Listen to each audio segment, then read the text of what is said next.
G'day everyone, welcome to Grandma's Handbag. Cheers to you all, and cheers especially to Bill of the Vinylverse. This is a contest entry, a very late one I know, to Bill's We're Going Live contest. I'm only a new subscriber to your channel, Bill, and to everyone else, absolutely Bill's channel is really worth checking out, even though I'm new to it. I do know Bill, everyone has pointed out, has been a great fan of Genesis, his #1 band. But what this contest of Bill's really draws to light as well is just how much of a fan of live music he is. If you check out the original contest video, there's some fantastic footage, really enthusiastic stuff. So Bill, really love what you're doing on your channel. The response rate to this contest We're Going Live has been incredible, and that's no small part to yourself as just a really warm and genuine bloke, and showing a lot of good stuff. And I'm even sort of noticing some VC influence, some jazz and things creeping in as the listening gets expanded. Happens to us all. Anyway, Bill, again, cheers to you. We are drinking. I'll show you what we're drinking in a second.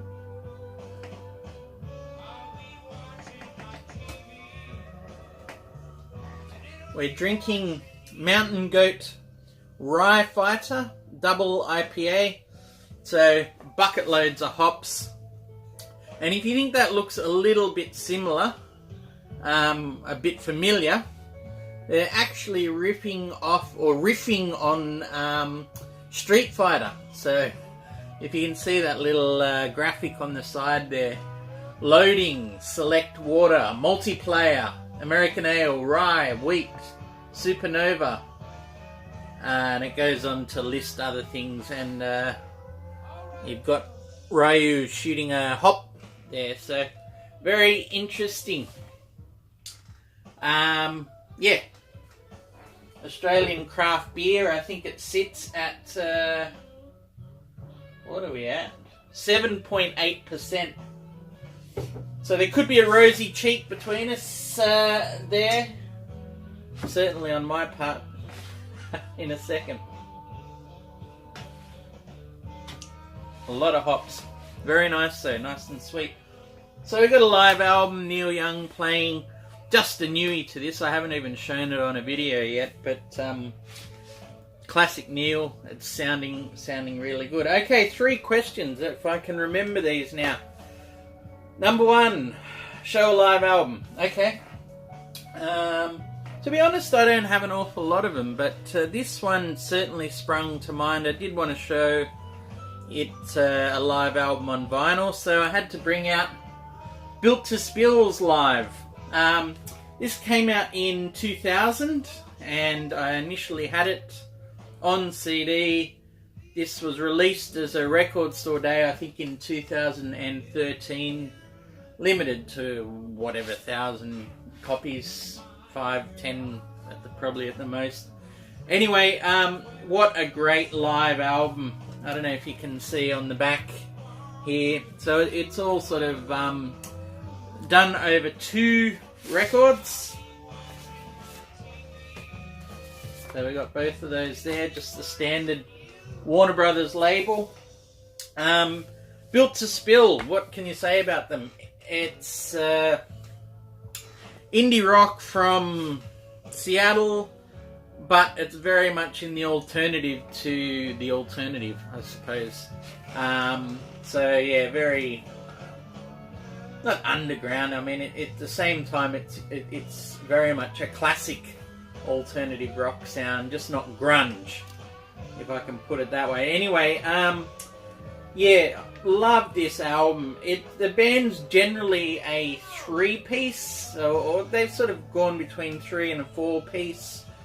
On this album, there are some songs where they're a 5-piece, meaning that there's 3 guitars. Now, I don't know if you can see on the back here, we've got the lead guy, Doug Marsh, but it's saying on there right guitar and vocals. And down the back here, or down the bottom, we've got Jim Roth on left guitar. So you've got this wonderful twin guitar attack coming through the speakers.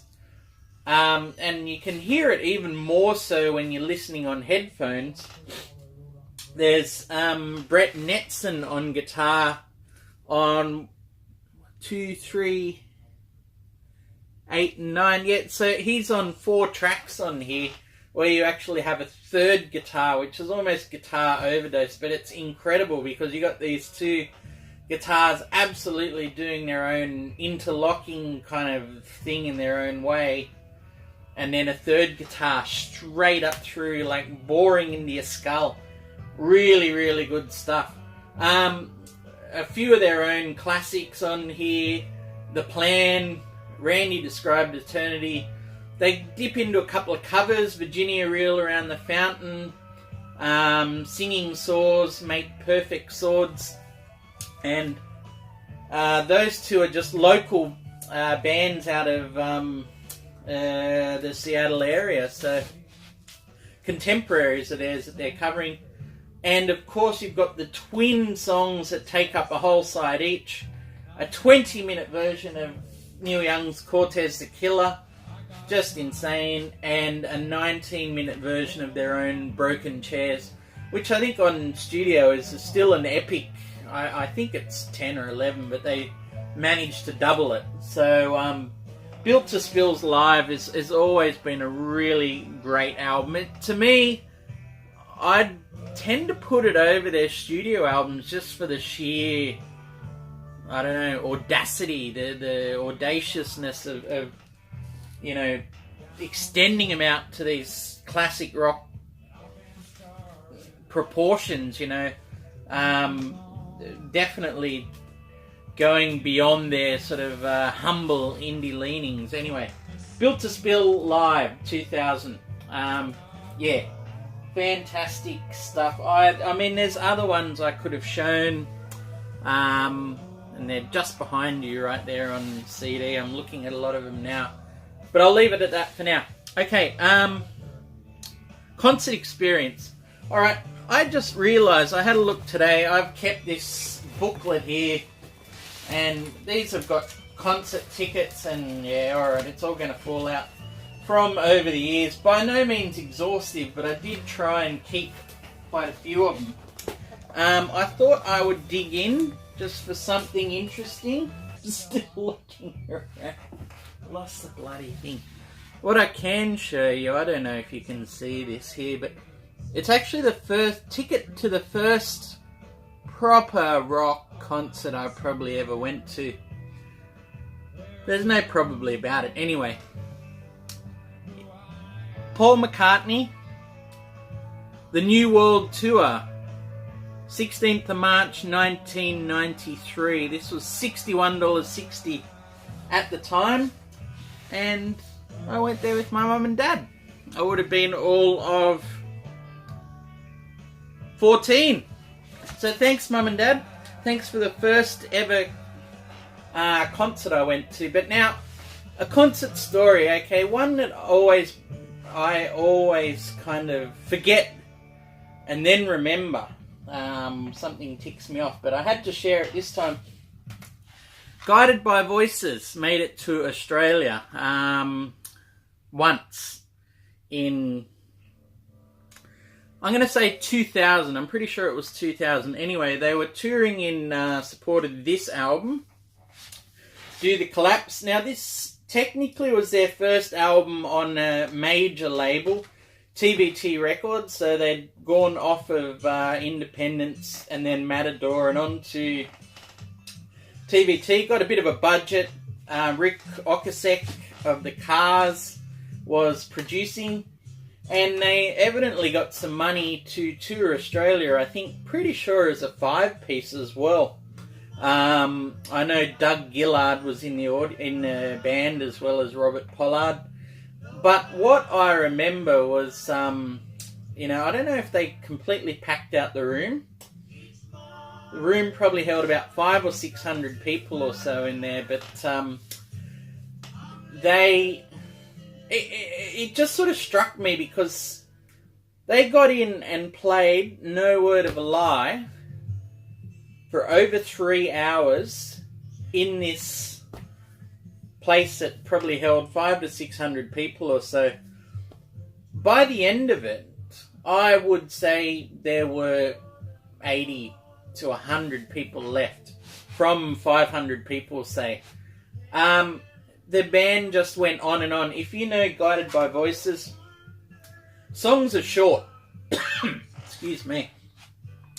You could put an average of their songs at about 2 to 2.5 minutes on an average. That might even be generous. This is a 16-track album at 40 minutes, so say 2.5 minute songs. They played for nearly 200 minutes. 80, 90 songs at least. It was incredible. And the feeling I sort of got was that the singer, Robert Pollard, was a teacher. Part-time or that, and there were other band members, I think, also that had, day jobs more or less. But the feeling you got watching them was that this is our one tour where we get to go to some place on the other side of the world and be the biggest rock band, little rock band stars that we ever can be. And they just got on stage and hammered it. Absolutely hammered it. They had, I'll show you sort of the size roughly. Probably 2 of these bigger than this. What we call eskies in Australia, or in New Zealand, chili bins. So you put ice in them and you put all your cans of beer. So they had probably around about 48, 50 cans of beer or so in these 2 eskies. And they were just ripping it off, throwing them down, getting in, playing, getting out. And this just went on and on. Cover songs, they had to. They were sort of repeatedly petitioning the audience. What do you guys want to hear? What songs of ours do you want? We want to play an AC/DC song. What do you want to hear? I think Long Way to the Top came out. Classic, other lesser known Aussie bands, just an incredible thing. But you could actually see the audience petering out. The band just wanted to play all night. Really, really good stuff. So lucky to have stuck it out, and we just sort of left thinking, what the hell did we just see? Really good stuff. So yeah, there's a concert story. I probably got more, but I've already outstayed my welcome with that one. Alright, and the third one. A band that you, or artist you wish you could have seen. I think it's pretty clear for me. And I'll have to go with the Velvet Underground. Big fan of John Cale and Lou Reed. Big fan of what they did together in that sort of, or the band, the Velvet Underground, the first incarnation, even the second with Doug Yule, in such a short space of time. I think what they did was incredible. And it's easy to forget sometimes that they were a touring band that got a lot of their money from playing live, because the albums really didn't sell. So, it's one of the bands that I really started to look honestly into going down to live bootleg level with them. Not that I've got many yet, maybe only one. Of course, this is the Quine tapes. Robert Quine, 3 discs worth, 3 CDs worth. I think it has since been released on vinyl, if you're lucky enough to find it. But, I mean, this is just absolutely raw, crunching, rock. Not so much the avant-garde stuff, but just if you want noise, distortion, visceral sort of rhythm, drone, it's all in there. Velvet Underground, that is who I wish I could have seen. yeah, and that's it. So Bill, congratulations again. Thank you so much. I'm sorry this has been so late. Just really got to get my act together better on these contests. But congratulations. Take care. Thank you everyone for watching.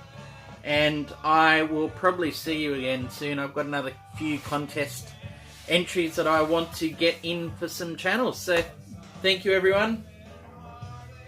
Take care. Talk to you soon.